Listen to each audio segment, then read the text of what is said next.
Get ready with me while I expose the side of film industry nobody wants to talk about. Casting directors. जानते सब हैं पर बोलेगा कोई नहीं, तो सोचा कि मैं ही बोल देती हूँ. Actors know your worth. It's been 3 months और मैं कोई शूट नहीं कर रही हूँ. Not because shoots आ नहीं रहे, because I don't want to do low budget shoots. क्योंकि I know what I deserve and I won't degrade it. I don't know कि इंडस्ट्री में एक्चुअली में बजट इतना कम हो गया है और we actors have just stopped getting what we truly deserve. I am not talking about everyone here. कुछ कास्टिंग डायरेक्टर्स हैं who actually values our work and willing to pay us our deserving amount. And I do work with them because good casting directors also exist. Brands have the money, actors are ready to deliver, तो फिर क्यों हमको हमारा basic deserving amount भी नहीं मिल रहा. और बात करें अगर दिल्ली की, तो यहाँ की हालत तो बहुत ही ज्यादा बेकार है. Let me give you an example. तो फिर कास्टिंग डायरेक्टर ब्रांड से लेता है 10,000 रुपीज फॉर एग्जाम्पल, और वो आपको बोलेगा 4,000 रुपीज. एक्चुअली ये भी ज्यादा बोल दिया, 3,000 रुपीज, क्योंकि नेगोशिएशन भी तो होगा. तो इसके अकॉर्डिंग आपको हाफ अमाउंट भी नहीं मिल रहा. और कुछ केसेस में तो ये सिचुएशन और ही ज्यादा बेकार है.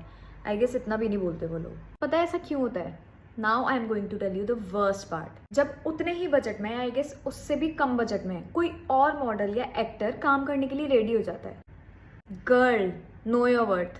और अगर आपको अपनी वर्थ नहीं पता तो किसी और की मार्केट प्राइस डाउन मत कीजिए, क्योंकि I know what I deserve and I want degrade it. मैं अपने काम, अपने एक्सपीरियंस, अपने वैल्यू के अकॉर्डिंग चार्ज करती हूँ. As simple as that. अपने हक का कट रखना इज ओके, बट हमारा आधे से भी ज्यादा अमाउंट काट लेना, दैट्स नॉट ओके. मेरे खुद के भी एक्टर फ्रेंड्स हैं और ऑलमोस्ट हर ग्रुप में ये बात चलती है, पर खुद के लिए स्टैंड कोई नहीं लेता. देखो, किसी को तो बोलना पड़ेगा और कभी तो बोलना पड़ेगा. कास्टिंग डायरेक्टर भी तो बोलता है ना कि ब्रांड का इतना ही बजट है और नहीं बढ़ा सकते, तो तुम भी बोलो मेरा भी इतना ही बजट है, मैं और नहीं गिरा सकती. If you are a fresher, तो वहाँ समझ आता है कि ठीक है, वर्क लिंक्स इंपॉर्टेंट होती है, तो वहाँ पे बजट हम थोड़ा बहुत ऐसे कर देते हैं. ठीक है, मैंने भी काम स्टार्ट किया, तो स्टार्टिंग में मैंने भी किया था. And if you are an experienced actor और मॉडल, तो फिर तुम कम बजट में काम कर रहे क्यों हो भाई? वो लोग तुमको आकर तुम्हारा बजट नहीं बताएंगे, तुम अपना बजट खुद सेट करोगे. And if you can't take stand for yourself, nobody else will. देखो, मेरे मन में जो भी था मैंने तो बोल दिया.